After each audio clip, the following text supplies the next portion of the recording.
discussion, questions? I'd like to, Yeah, quick one, could that be also like a local, even a community credit union type of situation, or does it have to be, one of the big banks? You know, I don't, this is obviously very preliminary.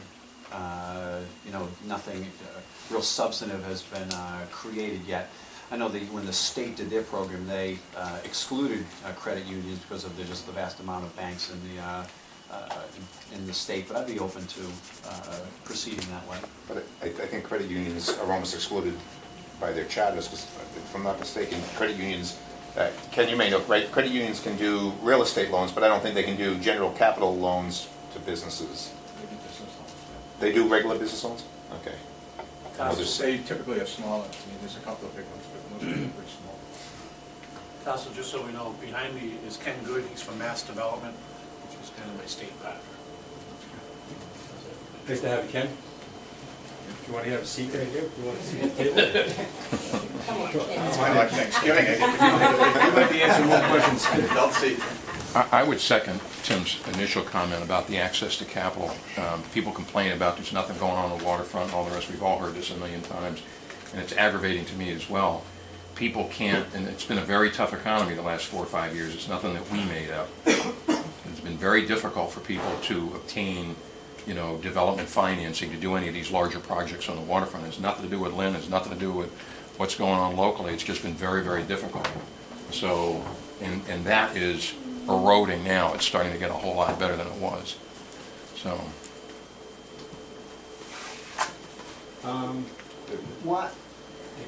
Why would, what's in it for the bank? I mean,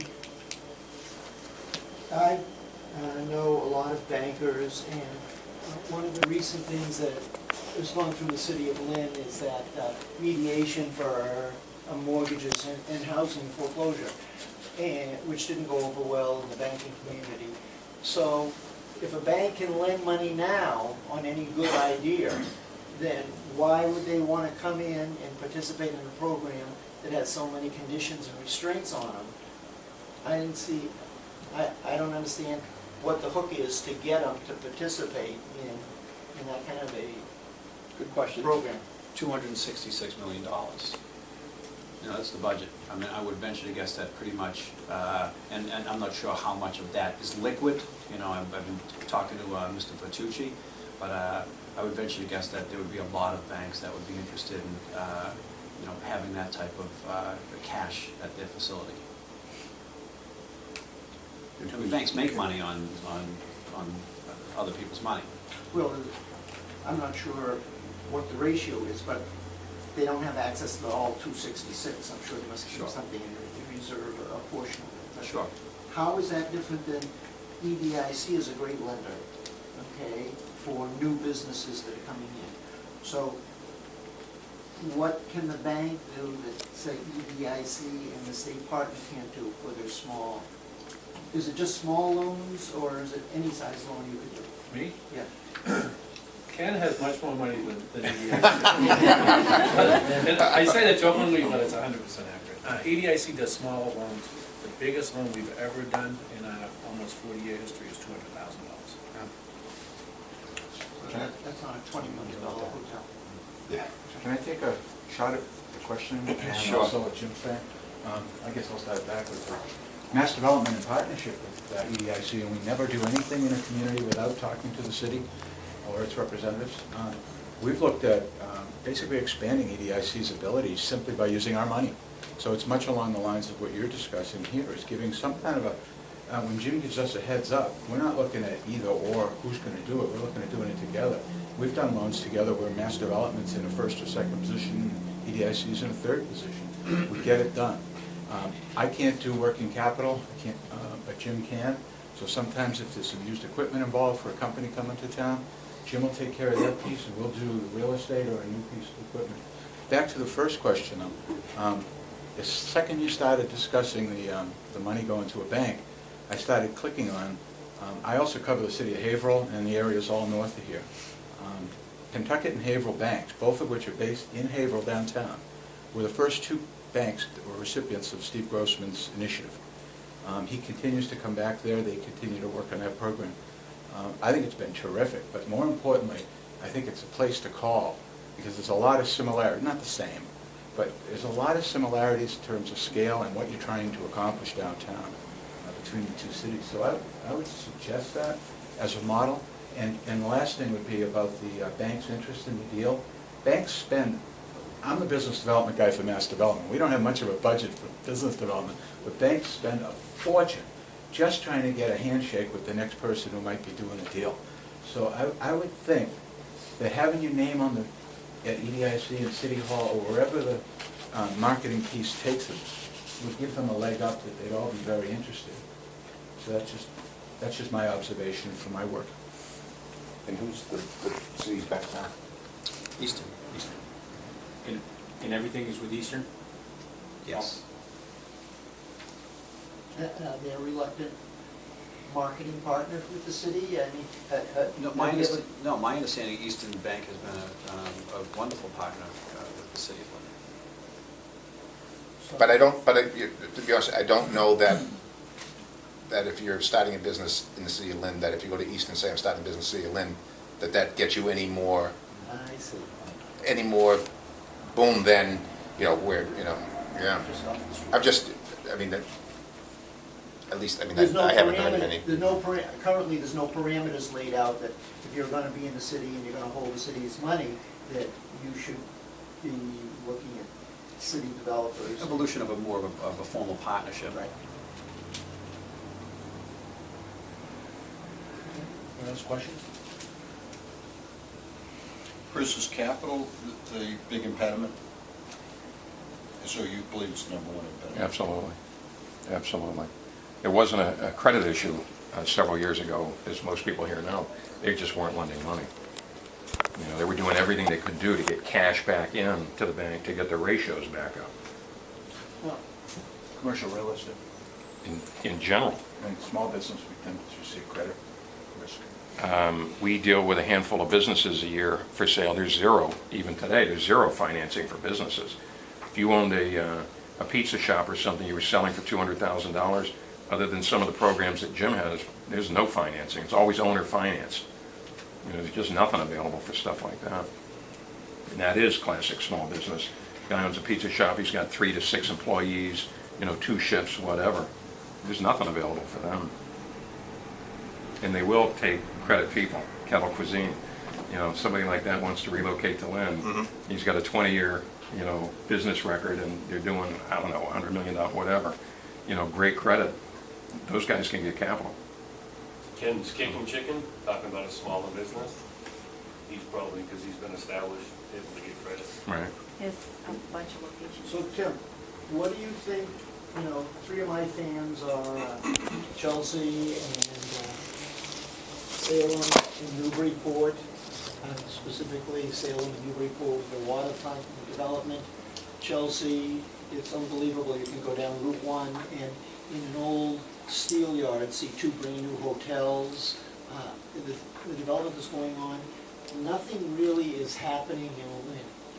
Where it's like steady, stay the course. If somebody comes in, I went to a seminar in hotels in Boston and asked about putting Hawaii with 90,000 people. There is no place to sleep in Lynn. And public perception, in addition to maybe money, because it didn't seem money was the problem at this meeting, they said, nobody wants to sleep in Lynn. Okay, the public perception is nothing happening, there's no dynamics. The ball, there isn't any big critical mass, there's no snowball going. And so, in all of your presentations, I just didn't know whether, in marketing, the product, the development is one of the strongest areas. You need to be out there shaking hands, showing the property, inviting people in, and just continuously showing up. And I'm just wondering if there's any concrete ideas about how to place, get us out of second fiddle and into the starting line with some of the other surrounding communities. Sure. I said something the other night, and I know it's politically, it's a very sensitive subject, and and people are afraid to talk about it, and I think it's a major impediment to business development in the downtown. While it's a needed service, and they do great work, the shelter My Brother's Table should not be located downtown, period. We need to find a better location for them. Faneuil Hall, Quincy Market doesn't have the Pine Street Inn, at Faneuil Hall and Quincy Market. It's not the right location. People will come down to see shows, and they drive through the downtown, and the perception of, what's around the shelter, makes them, they don't want to stop. And until we address that, and someone has the guts to actually say, I'm going to move the shelter out of downtown, then we're always going to have that albatross, so to speak, sitting there. It hurts the condominium values. A lot of the condominium owners are upside down right now. They bought their condominiums when the values were high. So there's going to be an issue of sustainability with the owners that are down there now. And it's great. We have had some successes, downtown, but if you want to do it long range and something systemic, that has to be a focus. The shelter My Brother's Table, the land is owned by the city of Lynn, the lease is up, the federal restrictions are up this upcoming year. We have to work with them to find a better location for them. We're not shunning them, we're not saying that you're not welcome in the city of Lynn, but we have to find a better location. And that's one of my points. That would be a priority of my administration, because I just don't see the city moving forward long range with the shelter My Brother's Table downtown. And I know it, people are afraid to talk about it, and people are afraid to address the issue, but it's a real issue and it has to be addressed. If I may ask, what would be a better location, in your opinion? Sure. And that's, and that is the driving question. And I'm not sure. You have to have someplace with a residential component. You have to be on transportation. But I think it would have to be, and it can't be near a residential area, because I think there'd be political fallout, and the neighborhoods wouldn't like that. But I think that, there are potential spots on, maybe 107 that we could work with some business owners, someplace so there's still a transportation route. And I also think we have to work with the programs down there to try to focus more on an end game, ending homelessness, and instead of sustaining the problem and taking that a step further. And I think the city needs to be more aggressive in doing that as well. 107, you mean like towards Revere, or? Yeah, that's the first thing that pops into my head. It would be yes. Counselor, I don't want to speak about the My Brother's Table. Being a former vice president, I know their lease is up next year, but in their contract, in their lease agreement, they have a 3-year option to renew. Mm-hmm. The only way they can't renew is if they found gross negligence, and I don't think there is any issue with that being said. And that building is a federally owned building, correct? No, it's city-owned land. City owned? With restrictions. With restrictions, Yeah. that can only be used for homeless, But the restrictions there's a sunset on the restrictions that are coming up. And I just want to be clear, this is not something that I would force to happen. It would have to be a partnership. You'd have to work with, the administration there to make sure that, that they believe it's a better location too. But you have to talk about it, and you have to address it. In all due respect, Mr. Chairman, before you were on the committee, the Chamber for years, in the business community specifically, has felt that that was a terrible decision to renew their lease the last time, that having them located there was contrary to EDIC's development of Monroe Street and the condos, and we've been talking in a back room, so to speak, about what better place to put them or move them or relocate them for years and years and years in this forum here. So but it never gets beyond that, and if you bring it out, then maybe you'll get some creative ideas from within the, outside of the business community that chip in and help. But it's not us versus them. It's just always been there, and it certainly is an impediment. David, was that a motion to No. work with the, and help them relocate themselves? No, I just wanted to let the chairman know. That being said, I mean, finding a location first before we talk about moving them will be a better starting point. I know there's property on Alice Street that's available. We talked about the current YMCA, but that, you know, the current YMCA is gonna be, I think, redeveloped and I think it's gonna be improved over there, so they're not moving. There's a lot of empty property now on Alley Street, am I correct, Jim? There's a sale of, I believe, the East Coast Seafood that moved out of there, and that's vacant building? Is vacant. Krista, that's sold, it's sold, right, within the last month? So yes, that just sold to us. Neighborhood on it. And that type of building is something that can maybe accommodate something like the shelter? Wait a minute, who, Neighborhood Foods, what? Yeah. I wouldn't, Well, we shouldn't be talking. I wouldn't go there. Right, getting off subject. But back on the subject, any more questions? I'm sorry. Sure, Ken. Just a couple of comments in two other cities where I've observed a similar conversation. One is Lowell. They have on the downtown Merrimack Street, which is their main drag, where all the businesses are, they have a group called UTEC, which is a teen equality center, and they've moved them into a former church, maybe 300 yards away, but not on Main Street and not where the transit is. Another would be just right up the street here in Salem. There was the shelter moved out to the, I don't remember the name of the Catholic church near the post office. They moved only about 4 blocks, but it was very much along the policy ideas that you have to allow redevelopment at the site that they're currently in. Great, thank you, Ken. I mean, I think one of the things is that, you know, we're always gonna have a shelter. And we're always, you know, but every town has a shelter.